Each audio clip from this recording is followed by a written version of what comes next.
Республика көне уңайынан Башкортстан башлыгы Ради Хабиров бер төркем хезмәт алдыңларына дәүләт наградалары тапшырды. Коронавирус пандемия шартларында сәламәтлек хагында торучы табиблардан эше лә лаеклы баһа алды. Һаумыгыз.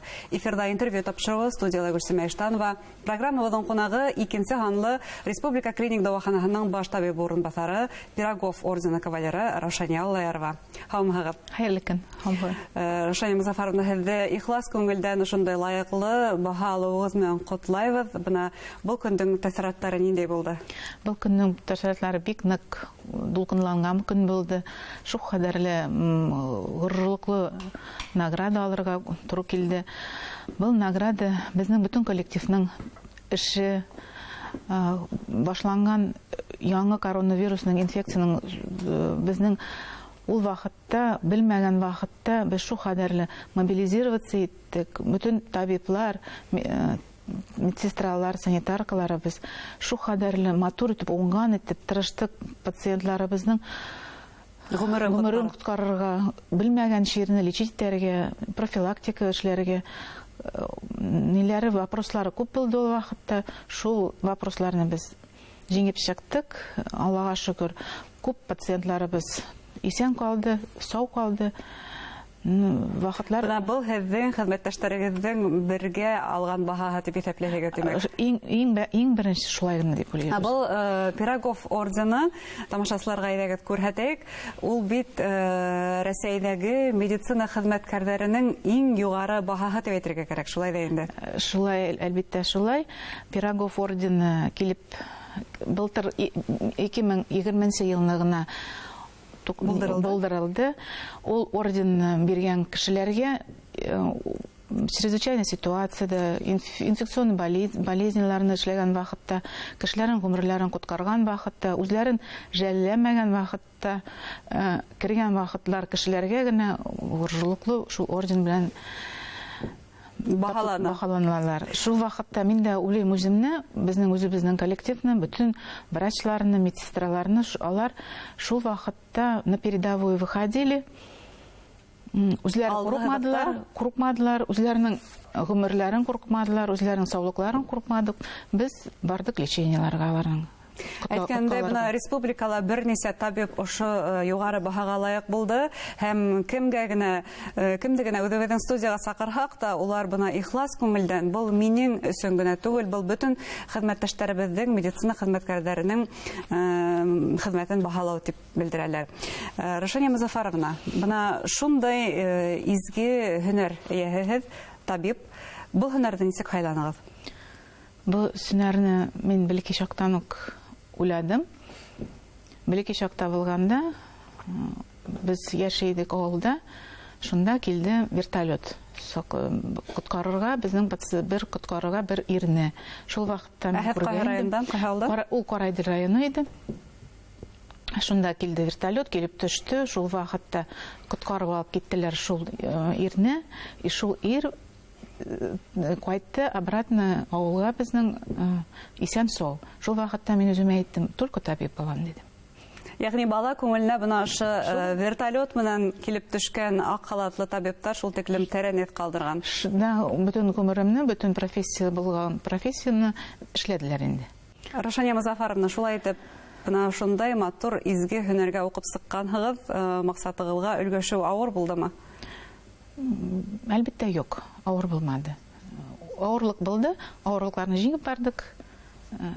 Күңелебезне салып, шын күңелдә матур итеп тулкынланып укып бирдем инде мин. Беренче тапкыр имтихан биреп караудан укырга индегезме? Юк, икенче тапкыр гына мин кирдем. Но үземнең профессиям, элек булган профессияны, булачак профессиямны үзгәртмәдем. Шул тогры калдым. Аллага шөкер, икенче мәртәбә кирип битеп, матур итеп эшләп йөрибез. Ысынлап та хайлаган һөнәреңә тогры калып эшләү дә үзе зур бәхет, шулай бит. Иң зур бәхет шулдыр инде ул. Теләгән эшеңне, яраткан эшеңне эшләргә иң, наверное, зур бәхет бу дөньяда. Бына әлеге вакытта коронавирус пандемияһы һәм был хәл Россиядә генә түгел, Башкортстанда гына түгел, бөтен дөньяла табибларның эшенә, уларның хезмәтенә яңа күзлектән каратты безне.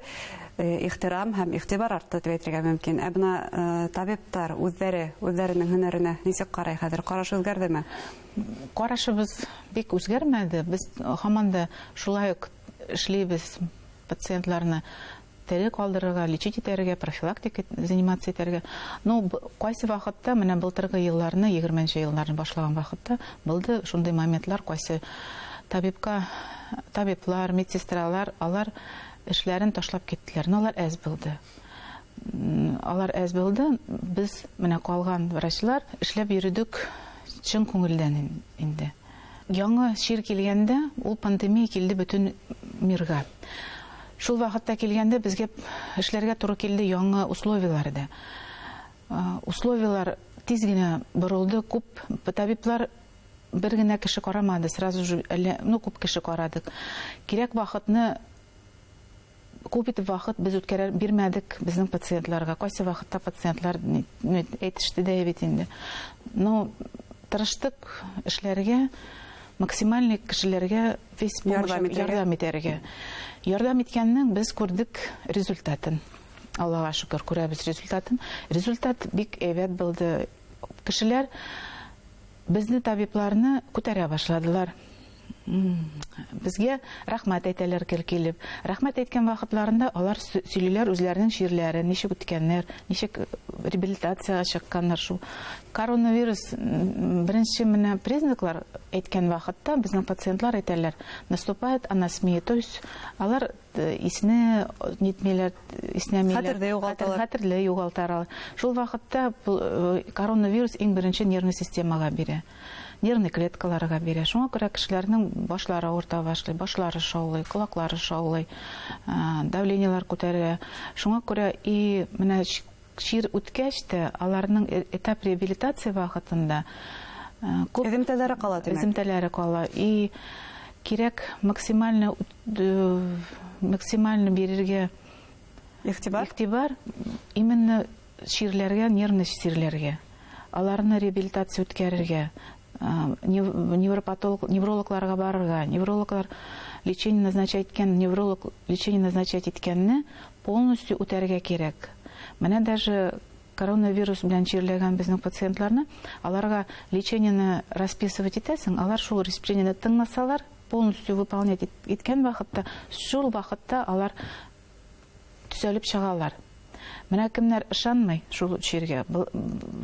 Былтыргы елны Елларда ышанмадылар күп булды. Булды кешеләр, ышанган кешеләр лечениеләрне үтәйләр, бисмилла әйтеп чыгалар, тереләләр. Бик күп кеше булды ышанмыйлар. Ышанмыйлар үлгән кешеләргә, ышанмыйлар ширләгән кешеләргә. Ул сәясәт, ул сир түгел тезисләрдә булды. Шундыйлар да күп булды, бик күп булды. Әлеге көндә күп кешеләр һаман да ышанмыйлар. Хатта күршеләре вафат була, дуслары вафат була. Һаман да әйтәләр, менә безне ул шир алмый дип. Әлбәттә алай булганы юк. Димәк, был сир бар, һәм ул бик хәүфле, куркыныс, унан хаклану саралары. Хаклану арасы ул иң беренче профилактика итү, вакцина профилактика итү. Бүгенге көнне безнең булырга тиеш коллективный иммунитет. Нисә процент халык вакцина эшләргә тиеш? 80% халык эшләргә тиеш вакцинация. Вакцинацияны эшләргә кирәк ширләгәннән соң 6 айдан соң. Ул вакцинация кешене саклый. Без күреп торабыз безнең госпитальләрдә килгән, була ширлиләрдә әйтәләр, шу ширлиләр. Госпитальләрдә күрәбез. Госпитальләрдән соң алар тиз генә терелеп чыга. Аппарат ивылга утырмыйлар. Әлбәттә, бу вакцина эшләткән кешеләр. Вакцина эшләтмәгән кешеләр, алар һаман да барлар, ышанмыйлар ширгә. Алар тыңлашмаган кешеләр результатлары бик. Улар сирге ышанмауда түгел, бәлки вакцинанан курку дип әйтергә мөмкин, чөнки социаль селтәрдәр бар, унда әүдем рәвештә эш алып барыла. Вакцинага каршы кешеләрнең бына эшләтмәгән вакцинаны һезгә һаулыгыгызга зыян килтерүе мөмкин дигәндән башлап, иң кызыклыгы һеҙҙе вакцинаман чиплайҙар дигән хәбәргә тиклем бар. Ну, андай хәбәр без ишеткәнбез, андай юк хәбәр. Ышанмасыннар кешеләр, андай чиплаган дигән безнең бер җирдә дә юк ул. Вакцинага ышанырга кирәк, үзеңнең гомереңне коткарыр өчен шул вакцинага ышанырга кирәк. Реабилитация бына сирде үткәреп ебәргәндән һуң ул оҙайлы барамы? Реабилитация этап реабилитация ул нитә Кешенең нисек сирләүенә бәйлеме? Именно шуңа гына бәйле. Еңел генә ширләсәң, еңел үтә.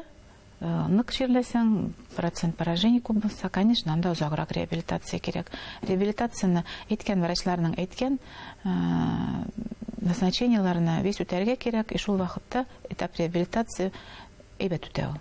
Бына 20 елдан башынан башлап, бына ошо табиптарның рекомендациялары, кәңәштәре, ягъни дәвалау алып бару ысулдары, улар еш үзгәреп торамы?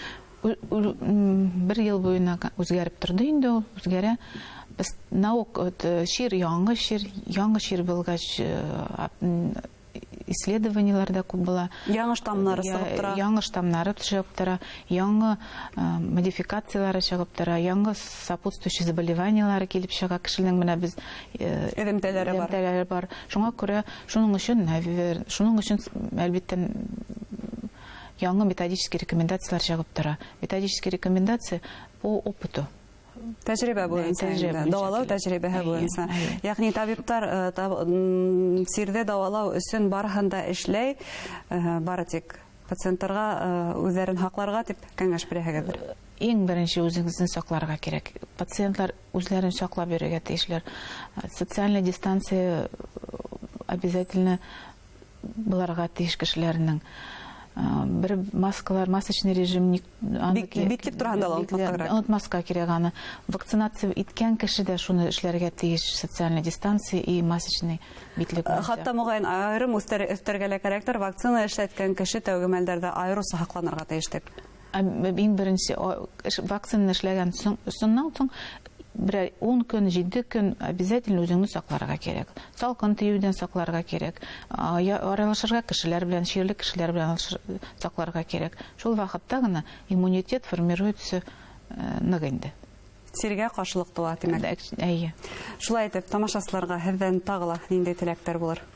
Тамашаларга үзегезне сакларга, вакцина профилактика эшләргә, бер-берегезне кадерен белергә, бер-берегезне ширләгән вакыт үзегезнең организмны тыңнарга, ширне үзегезнең организмыгызда билекләгән вакытта врачларга барырга кирәк, табибларга әйткән назначениеларын весь үтәргә кирәк.